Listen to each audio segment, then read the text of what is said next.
Assalamualaikum, Salam, Om Swastiastu, Namo Buddhaya, Salam Kebajikan. Selamat datang di podcast Satu Kebijakan, Satu Pemahaman bersama saya Muhammad Rizky Ramadan dan teman saya Lina Kartikasari. Kali ini kami berdua kedatangan bintang tamu yang sangat spesial di podcast kita, seorang laki-laki hebat dan perempuan hebat untuk pendidikan Indonesia. Tanpa berlama-lama, langsung saja kita sambut yaitu Bapak Nadiem Makarim dan Ibu Nurul Mahbubah. Halo, selamat sore Pak Nadiem dan Ibu Nurul. Ya, halo, selamat sore Mbak Linda dan Mas Rizky. Selamat sore juga Mbak Lina dan Mas Rizky. Sebelumnya, bagaimana nih kabarnya Pak Nadiem Makarim? Ya, Alhamdulillah Mas Rizky, saya masih diberikan kesehatan dan pastinya selalu menjaga kesehatan ya, apalagi di tengah pandemi. Ya, baik. Kalau Ibu Nurul, gimana nih kabarnya Ibu? Alhamdulillah, saya juga masih diberi kesehatan.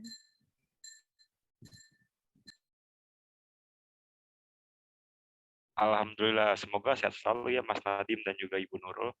Sebelumnya, saya ingin menjelaskan terlebih dahulu kepada pemirsa bahwasannya podcast ini bertujuan untuk memberikan pemahaman kepada masyarakat tentang suatu kebijakan pemerintah. Dan yang kedua, supaya masyarakat juga bisa memberikan saran, kritik, atau juga challenge diskusi terhadap kebijakan tersebut. Betul sekali, Rizky. Nah, pada kesempatan kali ini kami mengundang Menteri Pendidikan dan Kebudayaan Republik Indonesia, yaitu Bapak Nadiem Makarim.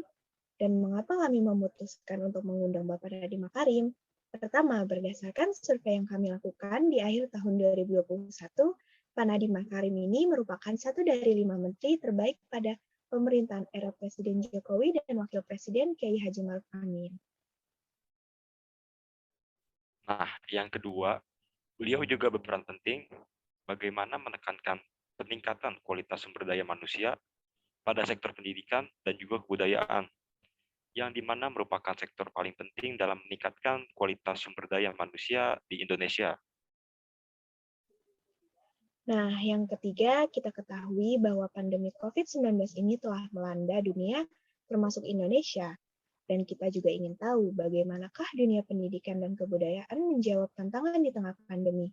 Karena sektor pendidikan dan kebudayaan juga menjadi bagian yang paling terdampak dari pandemi COVID-19. Baik, kita masuk kepada Pak Nadiem terlebih dahulu ya. Sebelumnya, saya ingin mengucapkan terima kasih yang sebesar-besarnya kepada Pak Nadiem yang sudah berkenan hadir untuk datang pada acara podcast kali ini. Yang kebetulan tema pada hari ini yaitu Reka Cipta Indonesia.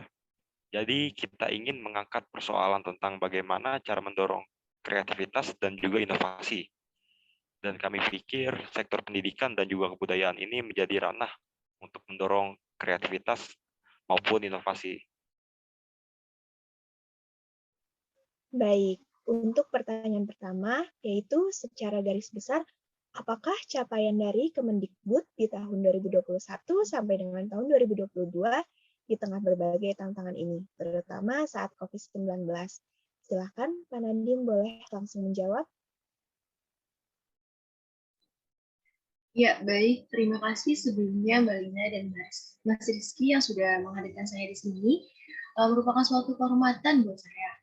Kalau dari sisi pencapaian, tentunya ini tahun yang sangat berat ya, paling menantang dan juga untuk Indonesia, apalagi di dunia pendidikan. Di mana wabah pandemi ini memaksa kita untuk harus melakukan berbagai hal dengan cara yang berbeda.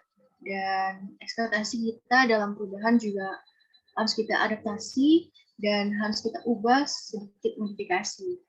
Tapi beberapa capaian yang mungkin bisa kita bicarakan hari ini adalah bahwa beberapa inisiatif Merdeka Belajar yang tadinya sudah direncanakan, tapi ternyata masih jalan juga walaupun dengan kondisi pandemi. Kita masih on track untuk merubah ujian nasional menjadi SSP nasional, di mana kita menggunakan standar global dan juga tidak lagi menghakimi murid, tapi mengakses sekolah dan untuk benar-benar melakukan pemetaan sekolah. Jadi itu merupakan suatu hal yang fundamental ya, termasuk perubahan yang masih akan terjadi di tahun depan. Kedua, ada berbagai macam program dengan transformasi guru, yaitu namanya guru penggerak, di mana kepemimpinan guru-guru masa depan kita akan lebih terjamin dan lebih selektif. Kita juga memilih calon-calon kepala sekolah, pengawas, dan instruktur LPTK atau guru kita ke depannya.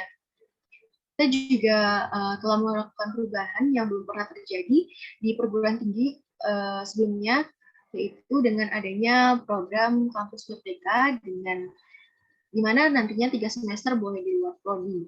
Sehingga kita percaya bahwa diversifikasi daripada pengalaman si mahasiswa itu menjadi suatu hal yang sangat penting di dalam dunia revolusi 4.0 ini, di mana kita harus mencicipi berbagai macam ilmu di dalam dan di luar kampus, dan juga berbagai macam program lainnya. Tapi karena pandemi, kita juga harus benar-benar mengalihkan resource atau mengalihkan sumber daya kita untuk bisa menangani krisis saat ini. Nah, disitulah kita langsung menyadari pertama situasi krisis ekonomi dalam sektor pendidikan kita. Makanya dengan bantuan subsidi upah kita bantu jutaan guru kita yang non-PNS untuk bisa menjaga kesejahteraan mereka. Di masa yang sulit ini juga kita mendengar keluhan mengenai biaya kuota belajar karena PJJ itu besar sekali kan dananya. Jadi kita mengerahkan anggaran cukup besar untuk membantu 35 juta siswa, guru, dan dosen untuk kuota belajar. Sehingga nanti mereka bisa melakukan video conference call secara gratis dan berbagai macam aktivitas. Kami juga meluncurkan kurikulum darurat karena mendengar keluhan dari banyak orang tua maupun para guru. Bagaimana kita bisa menyederhanakan kurikulum di masa yang sulit ini. Dan juga ada berbagai macam transformasi dana BOS yang kita berikan kepada sekolah, memberikan kemerdekaan juga bagi kepala sekolah untuk menggunakannya untuk berbagai macam kebutuhan. Jadinya nanti ada berbagai macam gerakan-gerakan yang kita lakukan, termasuk memudah rumah sakit pendidikan kita menjadi penanganan COVID. Jadi berbagai macam emergency measure yang harus kita lakukan secara cepat untuk bisa menangani masalah pandemi ini. Seperti itu. Berarti salah satu pencapaian terakhir itu juga adalah kreativitas dan inovasi dari para guru ataupun mahasiswa, dan siswa itu banyak terjadi ya, Pak? Ya, betul itu. Tapi ini bukan capaian saya saja, melainkan capaian dari para guru-guru. Tapi Pak, apakah betul Kemendikbud itu juga mendorong atau memfasilitasi itu ya Pak? Ya, betul sekali, Mbak. Baik, Pak Nadiem, terima kasih atas jawabannya. Untuk pertanyaan selanjutnya yang saya ingin tanyakan, berdasarkan pengalaman pada tahun 2021, apakah prioritas pendidikan dan kebudayaan Republik Indonesia pada tahun 2022? Ya, baik, di tahun 2022 ini, kita harus mengakselerasi semua program Merdeka Belajar yang telah kita canangkan di tahun 2020 lalu. Di tahun 2020 itu, set foundation-nya terlebih dahulu, baru di tahun 2021 kita harus mengakselerasi programnya. Jadinya program prioritas pertama adalah dengan adanya pandemi ini, kita mengetahui bahwa kemampuan sekolah itu mengakses internet, bukan saja pengetahuan, tapi mengakses pakar-pakar, mengakses pelatihan, dan lain-lain yang bisa dilakukan secara online. Itu juga menjadi luar biasa pentingnya. Jadi digitalisasi sekolah menjadi salah satu prioritas kita di tahun 2022 ini dalam upaya pemerataan. Kita juga bekerja sama dengan Kominfo untuk mengakses internet, dan mereka pun mempunyai alat TIK dari kementerian. Kita pun memastikan mereka punya alat untuk bisa mengakses ini. Kemudian yang kedua adalah Kampus Merdeka ini masih terus kita akselerasi bagaimana caranya mentransformasi anggaran itu untuk perguruan tinggi. Untuk mendorong perguruan tinggi mengirim mahasiswanya untuk belajar di luar kampus. Ataupun di luar kampus ya. Juga mengirim dosen-dosen belajar di luar kampus, mengirim praktisi dari industri mengajar di dalam kampus, bagaimana kita membuat pengajaran dan di dalam software itu semuanya lebih berfokus pada project based learning, nantinya di mana mahasiswa itu menghasilkan karya secara kelompok dan tim ya.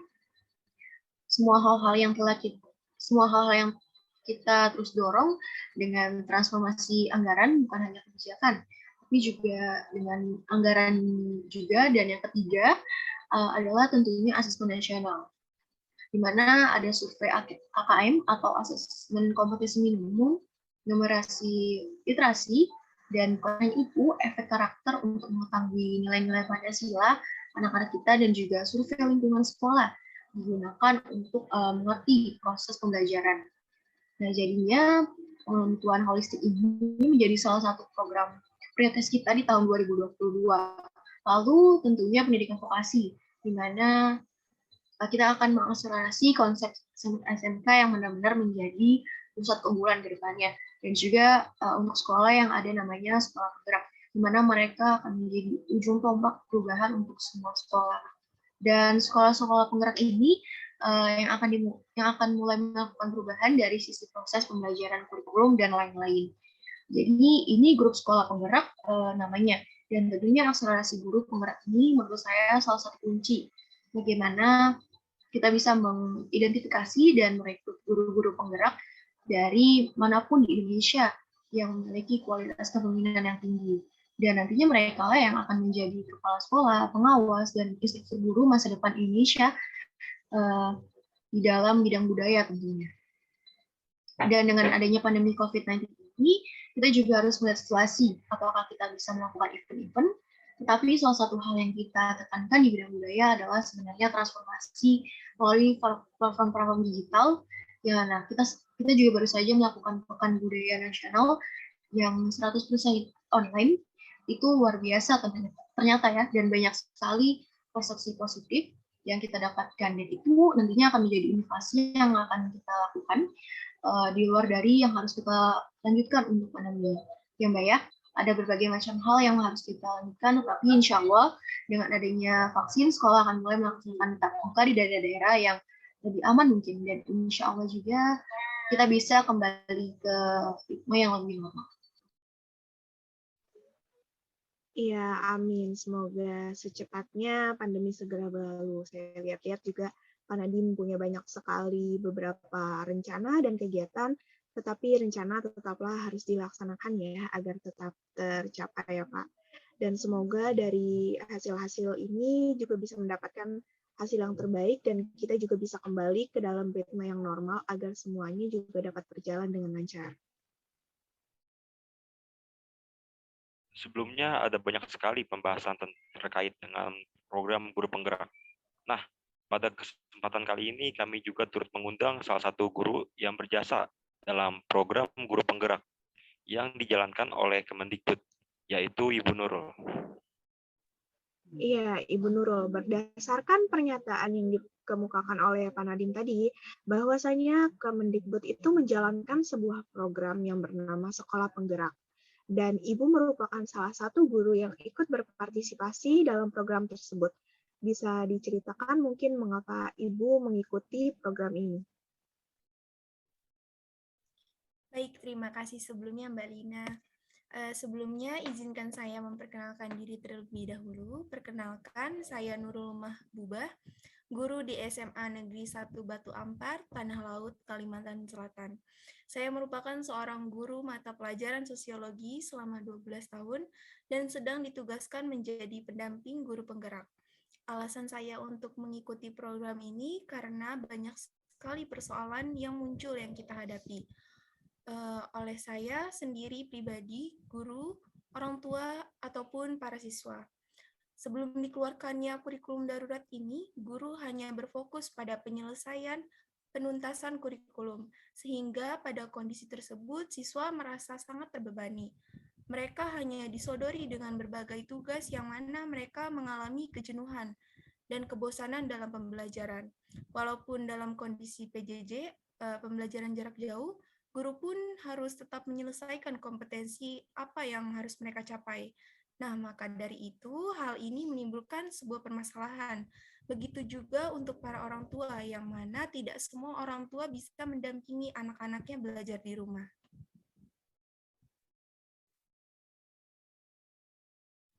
Wah, sangat berat sekali ya Bu permasalahannya. Apalagi kan dalam kondisi pandemi seperti ini. Untuk Ibu sendiri, apakah dampak yang Ibu rasakan karena mengikuti program ini, Bu? Jika ditanya dampak karena mengikuti program ini, ya dampaknya sangat positif untuk saya. Pertama, dengan kebijakan tersebut saya lebih merasakan fleksibilitas dalam mengajar. Mengapa? Karena ketika saya hanya mengajarkan kompetensi dasar atau kompetensi esensial yang harus saya sampaikan kepada siswa, tentunya hal ini mempermudah dan tidak terlalu membebani saya. Begitupun juga dengan siswa-siswa saya, mereka pasti akan memunculkan kreativitas dan bebas untuk memberikan apa yang mereka punya, berkarya apa yang mereka miliki ketika di masa sekarang. Ya, baik Ibu. Menurut Ibu sendiri, bagaimanakah pendapat Ibu tentang kurikulum darurat yang dikeluarkan oleh Kemendikbud? Ya, berkaca dengan kondisi sebelumnya, tergambar jelas ya bahwa ketika kurikulum darurat dikeluarkan, memberikan manfaat yang sangat besar bagi guru, orang tua, dan para siswa. Karena kurikulum darurat ini mengurangi beban kami sebagai guru, para orang tua, dan para siswa, apalagi di saat pandemi seperti ini. Jadinya saling menguntungkan satu sama lain karena tidak berpaku pada kompetensi yang sudah ditetapkan, tetapi dapat membantu untuk lebih fleksibel dan bebas dalam pengerjaannya. Seperti itu, Mbak. Berarti sangat membantu sekali ya kurikulum darurat ini. Apalagi kan dalam kondisi pandemi yang seperti saat ini sangat sulit sepertinya dalam pembelajaran. Iya, nah Pak Nadiem, tadi kan Ibu Nurul sudah berbagi pengalamannya ketika ditugaskan menjadi guru pendamping.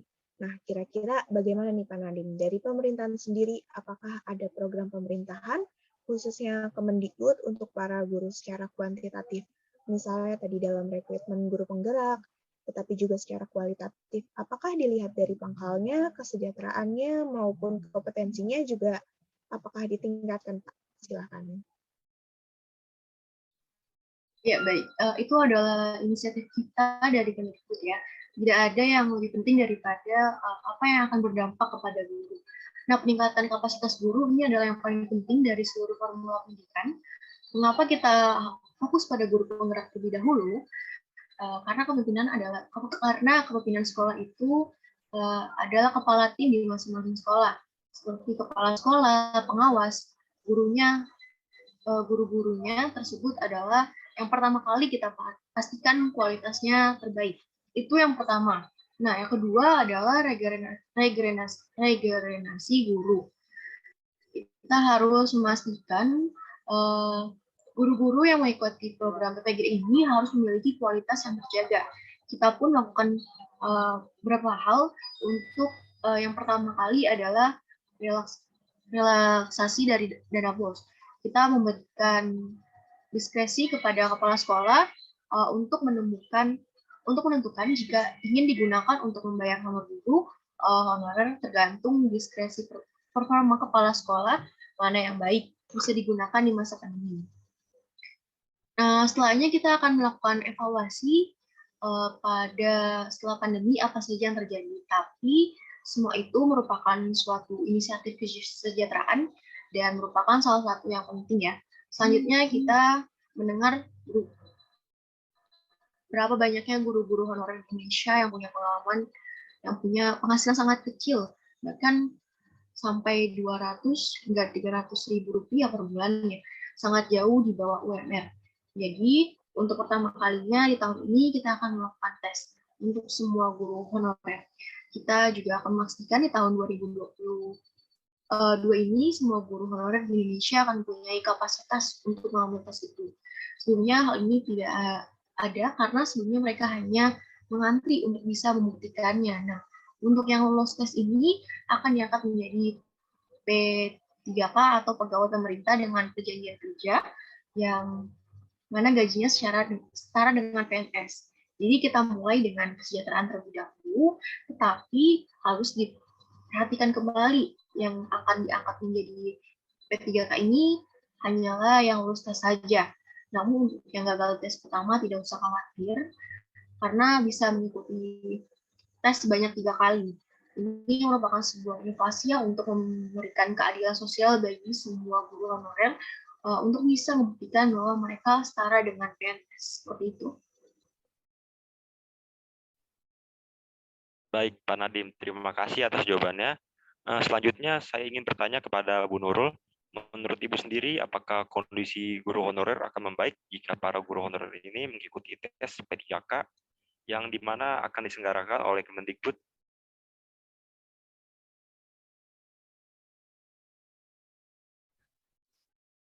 Menurut saya sangat bagus ya, apalagi tes ini bisa mengangkat derajat para guru honorer yang notabene merasakan ketidakadilan karena sangat jauh sekali dengan PNS. Walaupun memang semua yang ingin mengikuti tes tersebut harus paham dengan teknologi sekarang ini. Namun saya harap tes tersebut dapat membuat para guru honorer bisa lebih baik dan lebih sejahtera. Ya, amin. Semoga saja dengan adanya program P3K yang akan dilakukan oleh Kemendikbud dapat membantu guru honorer agar lebih sejahtera. Amin. Baik, kita sudah di penghujung acara. Dari Bapak Nadiem dan Ibu Nurul, saya ingin meminta closing statement. Kira-kira apa sih yang semestinya kita lakukan dalam dunia pendidikan dan kebudayaan secara bersama-sama? Mungkin dari Pak Nadiem terlebih dahulu, baru kemudian Ibu Nurul bisa melanjutkan.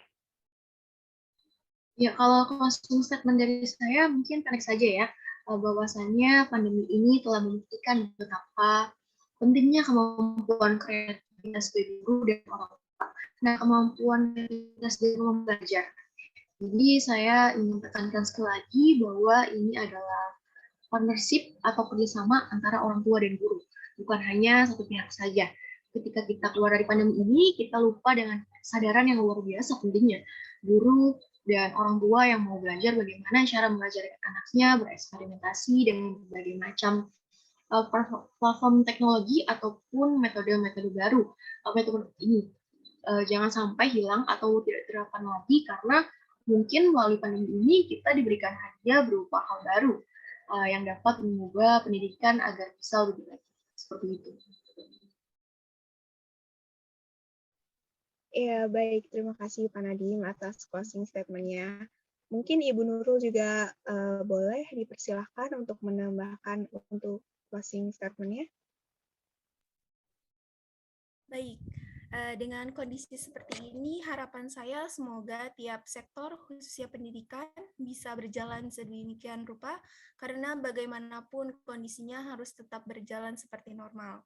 Harapannya semoga guru-guru di Indonesia, baik PNS maupun honorer, tetap sejahtera. Dan untuk para siswa, semoga dapat mencapai apa yang sudah dicita-citakan, walaupun dengan kondisi yang seperti ini, menyebabkan mobilitas yang terbatas, namun tidak mematahkan semangat untuk berjuang dan berkarya. Baik, terima kasih untuk Bapak Nadiem dan juga Ibu Nurul yang sudah berkenan hadir pada acara podcast Satu Kebijakan, Satu Pemahaman. Semoga apa yang disampaikan oleh kedua narasumber kita hari ini dapat bermanfaat bagi kita semua. Saya Muhammad Rizky Ramadan. Dan saya Lina Kartikasari, terima kasih sudah mendengarkan podcast Satu Kebijakan, Satu Pemahaman. Mohon maaf apabila ada salah perkataan dan perbuatan. Sampai jumpa di episode podcast berikutnya. Terima kasih.